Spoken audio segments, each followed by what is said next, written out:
Hi, how's everybody doing today? It's Tuesday morning, just for documentation purposes. It's October 5th. I wanted to put this out there today. I'm not even sure exactly where all I'm going to post it. But this is something that's been rattling around in my head that I wanted to share, and I couldn't really, solidify it until this morning.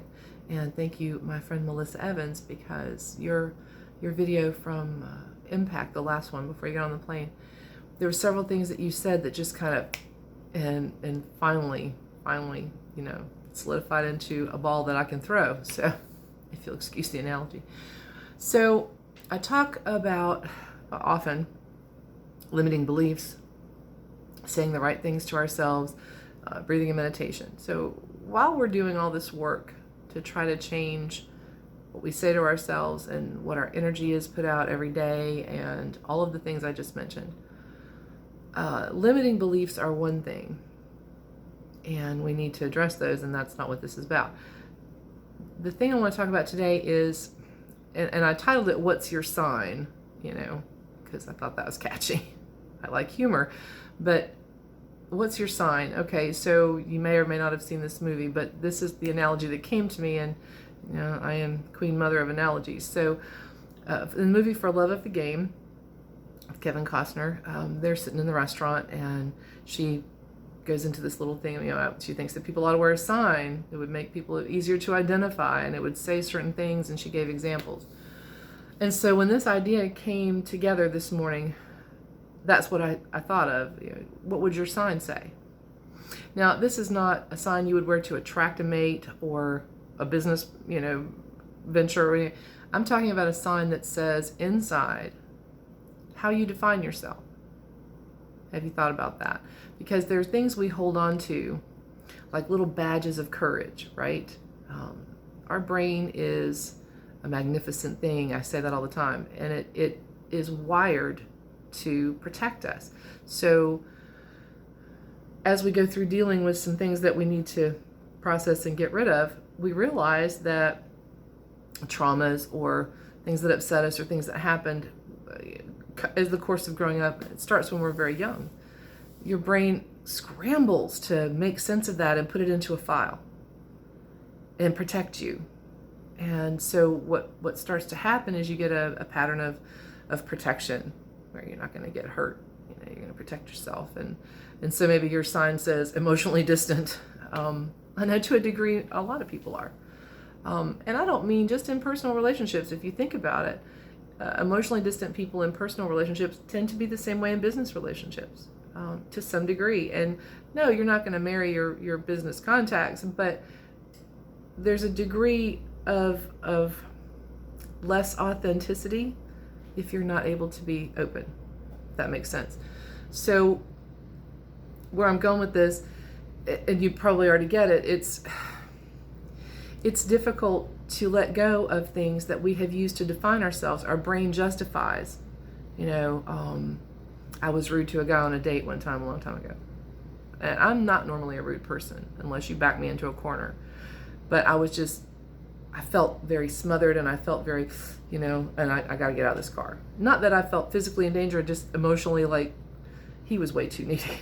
And I was very rude. And I felt bad about it later. But my brain said, no. Remember, this happened to you before and that happened to you before, so you're okay. It's perfectly fine, and he'll recover.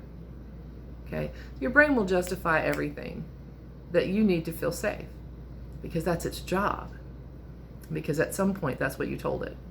I never, ever want to get hurt again. I don't want to let anyone in close to me because all men cheat, or all women are gold diggers, or all blah, blah, blah. And we put people in these boxes, right? Or we say, there's nobody that's ever really going to love me. But there's nobody that's really ever going to believe that I can achieve my goals. There's nobody. And so these generalized statements need to go in the garbage. Like they need to go in the garbage, like yesterday. So when you stop generalizing and you start really taking control and the phrase owning it, then you stop bringing baggage into relationships.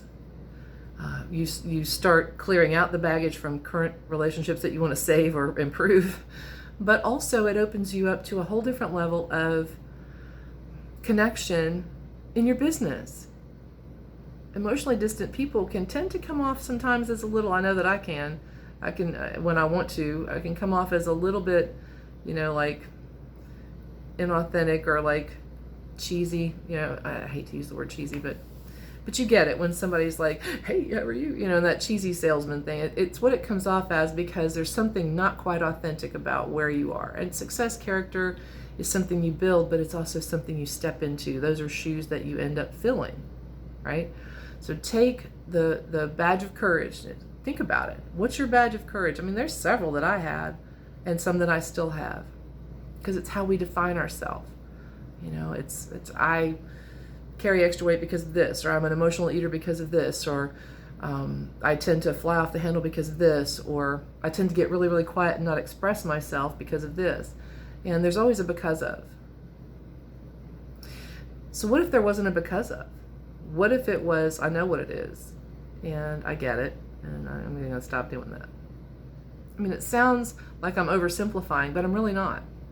Because the badges of courage you carry now that define you, that you justify how you are because of certain things, if it's something you need to change or want to change because it's holding you back, then just think about it this way. You develop those without thinking. You develop those ways of thinking, those self-protection modes, without consciously realizing you were doing it. So if that's the case, then if you consciously take the driver's seat, yeah, you can change it. Something to think about. So what's your sign? Mine's a work in progress right now. But let's hope that our signs get a whole lot more positive. And these are signs that when you think about your sign, think about somebody that's really going to know you. Like really going to know you. Like somebody you spend a lot of time with. Even some of your business contacts are going to be mentors or friends. Somebody that's like scratching off the scratch off as they get to know you. What are they going to see? What's your sign? Think about it. It's just a thought from me today. I hope you have a powerful, amazing, wonderful day. And I love you. Bye.